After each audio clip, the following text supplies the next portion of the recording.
Bonjour, aujourd'hui nous sommes le 28 décembre 2018 et je fête mes 10 ans de vidéo. En effet, j'ai commencé le 28 décembre 2008 et par un rapide calcul, vous pourrez confirmer que ça fait déjà 10 ans. Pour l'occasion, revoyons un peu ce que j'ai apporté au monde de la vidéo durant ces 10 dernières années. Remontons le temps jusqu'en décembre 2008. Si vous ne savez pas remonter le temps, c'est pas grave, je vais juste vous raconter. Essayez de vous préparer pour la prochaine fois. En septembre 2008, donc, je me baladais sur un site de parodie musicale. Après les avoir toutes écoutées, je devais avoir du temps à perdre, j'en ai cherché un autre. Il y avait sur le côté du site des petites publicités pour d'autres sites de parodie partenaires. J'ai cliqué sur un joli logo en forme d'œil qui m'a redirigé vers le site de Max le Fou. Mais plutôt que d'y trouver des parodies, j'ai trouvé sur la page d'accueil une vidéo qui s'appelait « Espèce de champignon, passe-les à la moulinette ». Passe-les à la moulinette, passe-les à la moulinette. Ce fut la première YouTube Poop que je vis. Si vous ne savez pas ce qu'est une YouTube Poop, pauvres âmes égarées que vous êtes, il s'agit d'une forme de parodie vidéo essentiellement composée de vidéos qui existent déjà. Voici celle dont je vous parle. Tu ne pourrais pas faire avancer cette baignoire un peu plus vite? Je te ferai manger de mes boules. Mario, on arrivera juste à temps pour le dîner. Je me demande ce qu'il y a pour dîner. Dîner, Dîner, dîner. dîner. C'était une des choses les plus désopilantes que j'ai vues. Dans les mois qui suivirent, j'ai dégusté des tonnes de YouTube Poop, enfin le peu qu'il y avait en français en tout cas, et j'ai décidé de m'y mettre également. On aurait pu se dire que YouTube était un bon endroit pour faire des YouTube Poop. Malheureusement, je n'arrivais pas à me créer un compte sur YouTube, je suis donc parti sur Dailymotion pour devenir le premier Dailymotion Pooper. Il était temps de commencer. Petit problème, je n'arrivais pas à télécharger une vidéo avec du son. Alors ma première fut un montage de Titeuf qui danse pendant 3 minutes. Pour les vidéos suivantes, j'ai pris des DVD au hasard pour en faire des vidéos, n'arrivant pas à me servir sur YouTube. Ma vraie première YouTube Poop, sur Dailymotion, fut sur Fast and Furious 2. Les DVD n'étaient pas à moi, je vous jure. Eh man, tu te trompes de gars. Ah oui. Ah oui. Ah oui.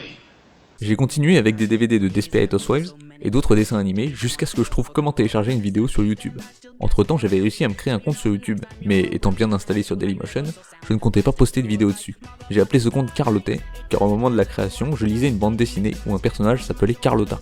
Évidemment, si j'avais su qu'ensuite je posterais mes vidéos dessus, je l'aurais appelé Yount. J'ai commencé à avoir un peu de succès sur cette chaîne YouTube, c'est sûr que c'est plus facile pour se faire connaître que Dailymotion. J'ai donc peu à peu abandonné la première chaîne. Je continuais mon petit chemin sur YouTube en faisant des vidéos sur Titeuf la plupart du temps, privilégiant la quantité avec presque une vidéo par jour. Mais YouTube étant ce qu'il est toujours, mon compte Carlotet fut banni en 2010 après 3 avertissements pour atteinte aux droits d'auteur. A l'époque, ce genre de bannissement était bien plus fréquent qu'aujourd'hui. J'ai donc recréé une nouvelle chaîne, nommée New Carlotet, pour continuer ma route. Mais à peine 1 an plus tard, ma chaîne avait déjà 2 avertissements et était menacée de bannissement. Face à face, nique ta mère. Je n'y comprends rien. Merde de les deux. On pas fait. J'ai donc recréé une 3ème chaîne avant que ça n'aille. New Carlotet 2. Il faut savoir qu'à l'époque j'étais le YouTube Pooper le plus connu de France. Effectivement, avec mes 2500 abonnés, j'étais de loin le plus populaire. Mais il faut préciser que presque personne ne connaissait les YouTube Poop. On était une petite communauté de créateurs et on discutait tous sur MSN puis sur Skype, jusqu'à ce qu'ils me détestent tous car je critiquais leurs vidéos de merde. Bref, j'ai continué d'en faire régulièrement, jusqu'à ce qu'un autre type de vidéo fasse son apparition. Il y avait un petit logiciel intégré à YouTube qui permettait de faire des petites animations 3D avec des dialogues. Extra normal. J'ai saisi l'occasion d'exprimer mon humour plus simplement, juste en écrivant des dialogues débiles plutôt que de faire un long montage. Cindy, j'aimerais savoir pourquoi tu es déguisée en Père Noël pour Pâques. Et moi j'aimerais savoir pourquoi tu m'appelles Cindy alors que je m'appelle Anaïs. Pourtant il y a marqué Sophie sur ton badge. C'est parce que je l'ai piqué à Sandra. J'en ai fait en parallèle au YouTube Poop jusqu'à ce que le logiciel soit supprimé. Après quoi j'ai dû improviser et faire des dessins animés moi-même que j'ai appelé le cartoon du pauvre. Vous commencez à me les briser sévère, avec votre augmentation. Mais je ne veux... Sévère. Sévère. Pomme de... Sévère. Oui j'ai compris. Non, je parle du feu. Sévère. Ah pardon. C'était marrant, je pouvais faire tout ce que je voulais mais ça prenait 100 fois plus de temps. En particulier le fait d'animer la bouche des personnages en fonction de la syllabe qu'ils prononçaient. Bref, j'en ai fait quelques-uns mais c'était beaucoup trop de temps dépensé pour faire un truc moche. J'ai ensuite inventé un nouveau concept assez original, sans vouloir me vanter, que j'ai nommé Exostase. Ça consiste à mettre des sous-titres sur une série dans une autre langue pour en changer le scénario. C'était marrant, mais en même temps c'était dur de trouver des séries étrangères qui se faisaient pas strike par YouTube. Franchement, ils pourraient me remercier de prendre leur série polonaise de merde pour faire une vidéo plutôt que de me strike. Evet usta dün eşantiyon geldi bunlar. Örtüleri de kaldırmışsın. Bunlar dökülmesin diye. Bana sormadan. Haklısın usta hata ettim. C'est aussi à cette époque que j'ai commencé à stream. Je me suis levé un matin en me disant « Ce serait marrant de faire une YouTube Poop en stream ». Et le jour même, je me suis lancé. Il y avait un millier de problèmes techniques, mais on a bien rigolé, alors j'en ai fait plusieurs. Attendez, je vais trop vite, on a raté le moment où je crée ma chaîne League of Legends. Quel étourdi je fais. C'était en janvier 2015, je m'en souviens comme sur des roulettes. Je jouais à League of Legends depuis presque un an, et je décelais un potentiel énorme pour en faire des vidéos. un potentiel totalement inexploité par les youtubeurs de l'époque. C'est pas compliqué, tous les youtubeurs LOL étaient juste des streamers qui postaient des parties entières, et ça a pas tellement changé. Je me suis dit, Younes, si personne ne veut faire de montage sur ce jeu, alors c'est à toi de le faire. Car après tout, si personne ne fait ce que tu fais, tu es forcément le meilleur dans ton domaine. J'ai donc fait ainsi des petites vidéos courtes sur des moments marrants, ou même des moments pas marrants, je m'en fichais. J'ai continué mes concepts variés jusqu'à avoir l'idée d'une nouvelle stratégie où je jouerais un champion top sans prendre un seul sbire. Et ça c'était avant les premiers streams dont je vous ai parlé. Pourquoi je précise ça? Parce que pendant les 7 années précédentes, je m'étais arrangé pour ne jamais avoir à parler dans une vidéo. Je dirais même que ça ne m'était pas venu à l'esprit. Quand j'avais quelque chose à dire dans une vidéo, je mettais du texte et de la musique, à l'exception d'un autre petit dessin animé sur League of Legends où j'imite Wukong à la perfection. Il nous a vus, pourtant il n'a pas bougé d'un pouce. Il fait preuve d'un sang-froid hors du commun, il est sûr de lui. Il a probablement échafaudé un plan pour nous abattre tous les deux. Nous devons faire preuve de beaucoup de prudence. Un invocateur s'est reconnecté.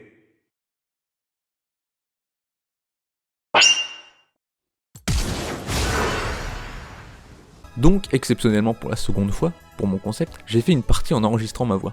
C'est ainsi qu'est né le premier épisode de LOL c'est pas assez dur, où je jouais Poppy sans farm. La vidéo a été supprimée pour droit d'auteur depuis, malheureusement. D'ailleurs, vu que je n'aimais pas les vidéos longues, j'ai eu la brillante idée de monter la vidéo en coupant les passages inutiles. C'est ce qu'on appelle aujourd'hui un condensé dans le milieu. Et bah ça fait du bien de préciser que je le faisais avant tout le monde.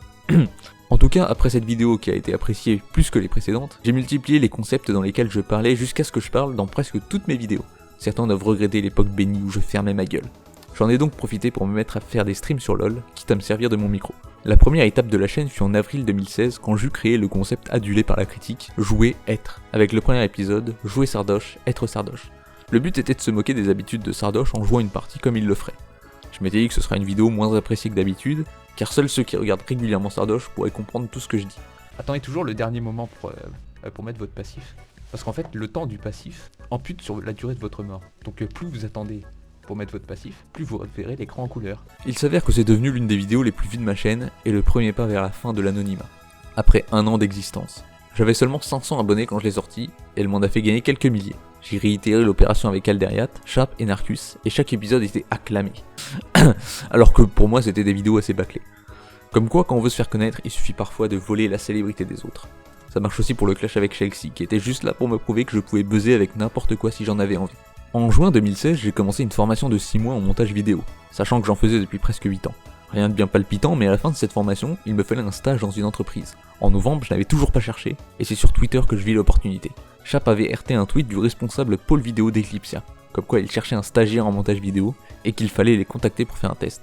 Ils ont donné à tous les participants la vidéo d'une émission, et il fallait en faire un montage. J'ai pris tout un dimanche pour le faire, et ça a payé. J'ai été l'heureux élu pour le stage chez Eclipsia. Je m'occupais du montage de certaines émissions, et c'était chouette, et j'ai pu rencontrer tous les streamers que je regardais. J'avais déjà un peu abandonné ma première chaîne, je postais de temps en temps des vidéos hors sujet ou des YouTube poop. Mention spéciale à un super dessin animé dont je suis fier. J'ai une idée, je vais imiter une bouche d'égout pour pas qu'elle me remarque. J'aurais juré que c'était mon mari, mais apparemment ce n'est qu'une bouche d'égout. Et je pourrais également vous parler de Cyberbilly, un youtubeur très prometteur que j'ai pris sous mon aile et qui me ressemble étrangement. C'est une chaîne de critiques de vidéos qui n'ont presque pas de vues, extrêmement positive, et c'est dommage qu'il ne puisse pas en sortir plus souvent. Ici on se fout pas de notre gueule, on voit bien que c'est une corde. Une corde assez suspect. Je pense qu'il y a un gros sac, il a dû vouloir se pendre en fait, et au lieu de se pendre, c'est la corde qui l'a pendu. Un jour où un streamer était absent sur la TV LOL d'Eclipsia, ils avaient envoyé Hailey pour le remplacer. J'ai alors dit au patron, vous avez mis cette grosse pute d'Hailey sur la TV LOL? C'est à moi qu'il fallait demander, je suis un super streamer. Ça n'est pas tombé dans l'oreille d'un sou. Quelques temps plus tard, c'est Gibbs qui était absent pour son créneau. On est allé me demander de le remplacer. C'était génial, j'ai joué les pires pics du monde tels que Urgot et Ivern Top et le public avait l'air content. Je suis devenu le remplaçant officiel des streamers, et j'ai même fini par avoir mes propres horaires. On finissait par en oublier que j'étais là pour faire du montage vidéo. C'est également dans ces temps-là que j'ai commencé à monétiser ma chaîne. Ça faisait 8-9 ans que j'étais sur YouTube et j'avais toujours refusé de monétiser mes vidéos car je déteste les publicités.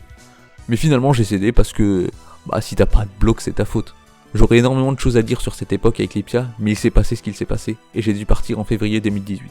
Grâce à une bonne prime de départ, j'ai pu me permettre de prendre des vacances pour me consacrer à ma chaîne YouTube. Et vu que ça marchait bien, j'ai continué.